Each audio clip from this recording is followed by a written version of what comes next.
You don't want to waste money creating content. If you put time into creating content, you want to make sure that that content is sending you leads into your email list, leads applying to work with you, or brand new digital product sales, right?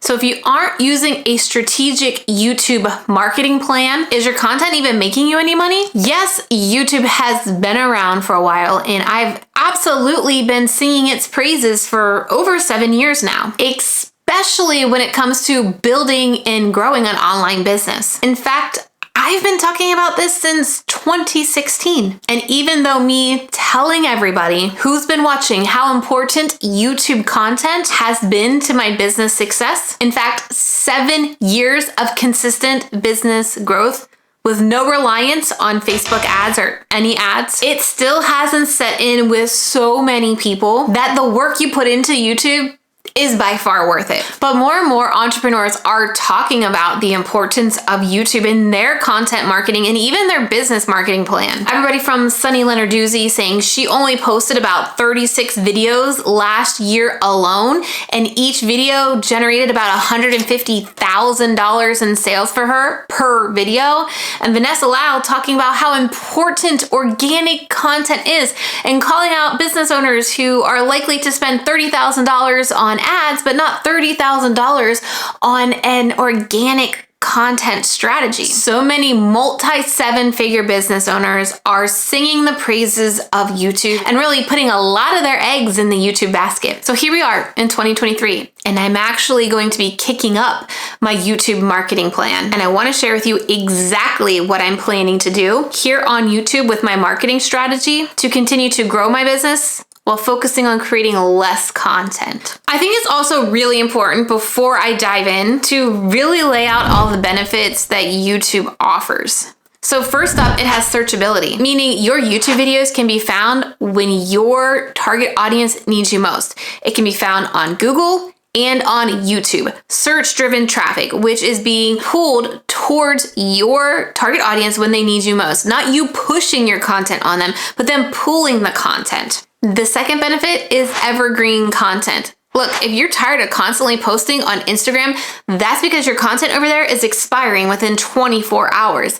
YouTube content can literally live for years. I have a video from 2019 I talk about all the time, and still to this day drives me new email subscribers every day. The third benefit is Repurposed Power. Now, I've been talking a little bit about repurposing here on my YouTube channel the last week or so, where I dove into my Instagram marketing strategy and my overall content marketing strategy for 2023. But when you use the content that you build here on YouTube and you strategically repackage it using the same kind of content that you're talking about, but repackage it for specific platforms, it allows you to double the amount of content that you're creating with less amount of work. The fourth benefit is community. We don't really think about YouTube as a social platform, but 1000% YouTube is a social platform. There's a comment section down below here. And if you think of any of the big YouTubers, how have they grown their channel? By building a community here on YouTube. YouTube is such a great place to cultivate and nurture a community if you're using it the right way. The fifth benefit that YouTube has is building your credibility and amplifying your visibility. Look, if you are really trying to show people you know what you say you know, being on video will do that. If you're trying to be on podcasts or you're trying to talk on stages, these people, the podcast booker, the conference booker, they need to see you on video. They need to see how well you deliver content, and video here on YouTube does that for you.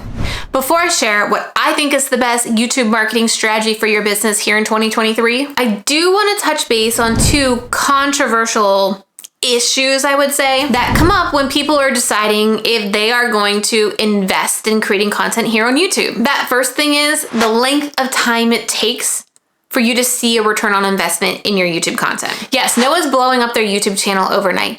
It takes time and consistency and a library of content here on YouTube for you to see the end results, or for you to start seeing a return on the time that you put into creating YouTube videos. But the ROI, the return on investment, does come. Like I said, Sunny Lenarduzzi just said in a YouTube video, when looking back on her 2022 YouTube videos, she did about like 32 or 36 videos. She can say each one of those videos generated over $150,000 in revenue for her business. Each one of those videos. And before you say, well, she has lots of subscribers. Well, she even mentions that her videos in 2022 saw half of the amount of views than she saw in previous years. Why? Because she focused her YouTube strategy on targeting the right people, not the masses, not for everybody. They were created with a specific person in mind because she knew if she could get the right people to her videos, she could get them into her program. And that's what ultimately led to the ROI of over 150K per video, because she wasn't trying to get all the subscribers or tens of thousands of views. She was ultimately trying to get like 1,000 good viewers that would be a great fit for her programs. So then the second argument that comes in is, why would I waste my time on YouTube when I can just pump some money into Facebook ads and see quicker, better results? I actually want to show you the power that YouTube has over Facebook ads. This video's primary goal was to get people to apply to my 10K on replay coaching program. There were no Facebook ads promoting this coaching program at all. Zero ads. The primary piece of marketing for this coaching program was this particular video you're looking at. This video didn't go viral. In fact, it had an average amount of views on it. But from this one video, in 1 week, I made $24,000 because the viewers who watched this video were the viewers that I wanted to apply, and they ultimately joined my coaching program. YouTube has the power to make that connection with your potential client, with your potential student, that makes them decide, yes, that is who I want to work with. That is who I want to buy from. That is who I want to invest in. And because of this small YouTube channel that I have, I've built a pretty strong community of people here. And with the niche audience that I target in every single one of my YouTube videos, that's what allowed me to make $24,000 from one YouTube video in under 1 week. Now, there is one more form of content that people go back and forth with, and that's podcasting. Should I YouTube? Should I podcast? Now, I get there are benefits of podcasting. You don't have to show up here on video, do your hair and makeup. It is still long form content, so it has that benefits, and it doesn't take much editing. You also can still piece it out and repurpose it on other platforms. The thing is, so many people tell me they don't want to start YouTube because it's already saturated. Well, podcasts are just as saturated today. Honestly, feels like everybody has at least one podcast, if not more. In fact, I tried podcasting to see if the benefits were really worth it back at the beginning of 2021. And I prefer YouTube. But it's important to realize that as competition continues to increase and podcasting continues to be saturated, you can't just build and grow a successful podcast overnight anymore. You've got to invest in good podcasting equipment. Podcasting isn't just turning a microphone on and talking anymore. You've got to have a whole production strategy and map out what you're going to say. And if you're interviewing people, you need to research them appropriately so you can have good conversations and a good interview session with people. Also, I've got to have that marketing strategy, some type of marketing strategy for people to know about your podcast as well, because it's not as searchable as YouTube. I didn't say not searchable. I said not as searchable. If you have like show notes and all that, yes, your podcast is searchable. But YouTube is owned by Google, the number 1 and 2 search engines. So your YouTube videos are going to usually outrank a podcast episode of anybody's. And that's where your audience is going when they need you most. They're going to search engines like YouTube or Google.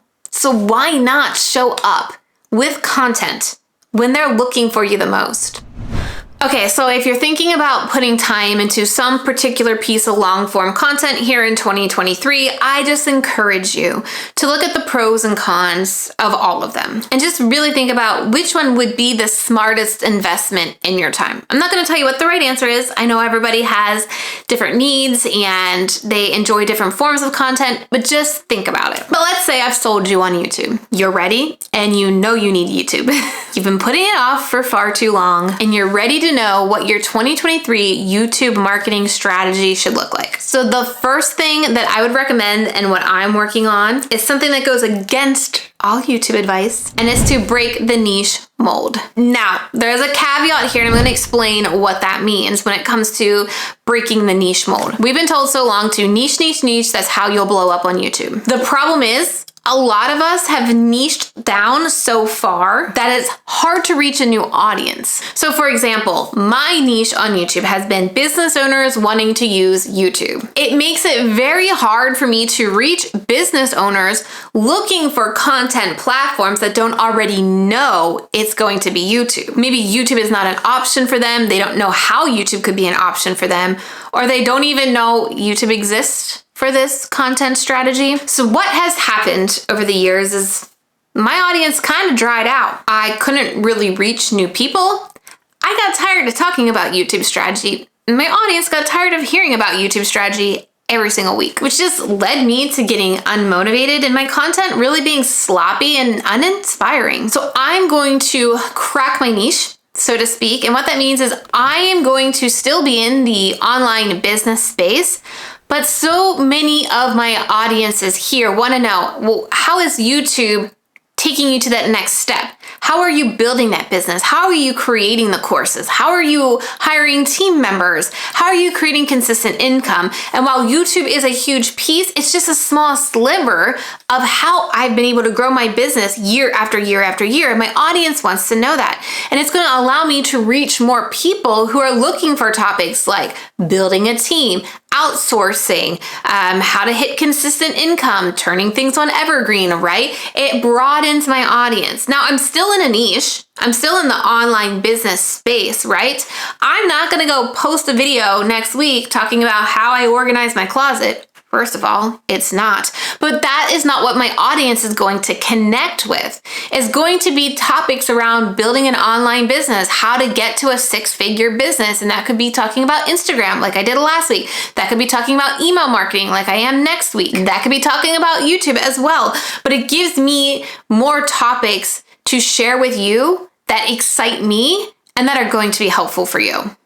The next thing I'm doing differently here on YouTube is I'm going to promote my stuff. So if you've been following me for a while, you have heard about my fireworks strategy, about having a core video that sends people off the platform, and then these spark videos that then feed into the core video that send people off the platform. Because you don't want to end session time on YouTube every single video if you want YouTube to push your content to more people. But I'm making a change, and I like to test it on my channel first before I share it with you.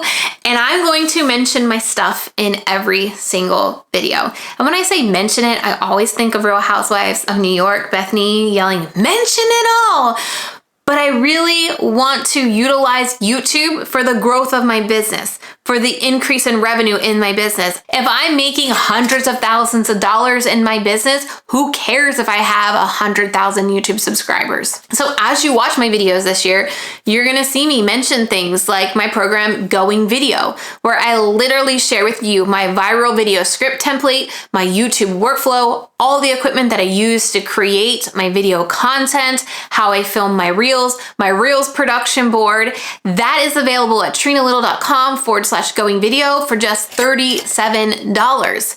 And that is how I'm going to be talking about the things that I have, because that is going to be more valuable to me than getting 100,000 subscribers. It's never going to be like a flat out ad break. It's just going to flow into the topics that I'm talking about, because my audience needs to learn how to create video content, or my audience needs to learn what is the business strategy that they need to create to hit consistent 10K months so that they can have a six-figure year. And that's something that I coach you on inside of 10K on Replay. So I'm just weaving these call to actions in where it makes sense. All right, the next strategy that I'm doing here in my YouTube marketing plan is creating juicier content for you, meaning just the tips, the how-tos, the hacks. It's not going to cut it anymore on YouTube. It's not going to build you a loyal following that wants to come back video after video, because what those people are going to be doing that are looking for the hacks, the tips, the how-tos, they're coming, they're watching your video, they're getting their question answered, and they're peacing out. they're not coming back again and again. And this happened on my YouTube channel, and it's why my YouTube channel died for a long time. It's because my number one traffic source was YouTube search. And the people that found me on YouTube search, just not that valuable, right? They wanted free content. You need to be providing valuable content here on YouTube if you ultimately want this viewer that's going to be watching you want to work with you, want to buy from you. I'm not going to say how long those videos are going to be.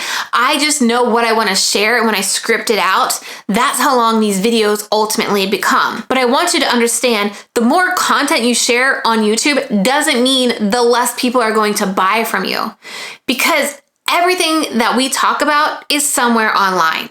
You have somebody who talks about the same topic that you talk about. So if you aren't going to share that information with them, they're going to go somewhere else to find it. So why not give them some good information on YouTube to build that trust with them? So when the time comes that they feel comfortable to hire somebody or buy something from somebody, they remember you and all the epic free stuff that you provided them. I promise you, filming these larger videos are not affecting my revenue bottom line. What you want to focus on is like your special processes. For example, my social cycle process. That is my process for what I'm posting when I'm posting on social media. The overall actual process, I only share inside of my coaching program, 10K on replay, which you can apply to join at trenalittle.com/10K. But I'm still going to talk to you about the strategy and the theory behind why I'm posting to Instagram. And you can watch that video. I will link it right up here that I did recently, but I'm not going to share with you specific processes that I've set up here on YouTube. That is things that will remain behind the paywall. Now, I've been on YouTube over 7 years, and I've helped hundreds of one-on-one clients and hundreds of students build a sustainable YouTube marketing strategy that constantly feeds their business, that has allowed their business to hit 6 figures and beyond. And I can't get into all the nitty-gritty strategic pieces to a YouTube plan, but if you want to see the exact process for how I made $1,000 a week on YouTube consistently, I've got a totally free training that you can grab right now. Go to trenalittle.com/training to get free access to the 60-minute training that will show you how to start building your YouTube marketing strategy. The link is right here.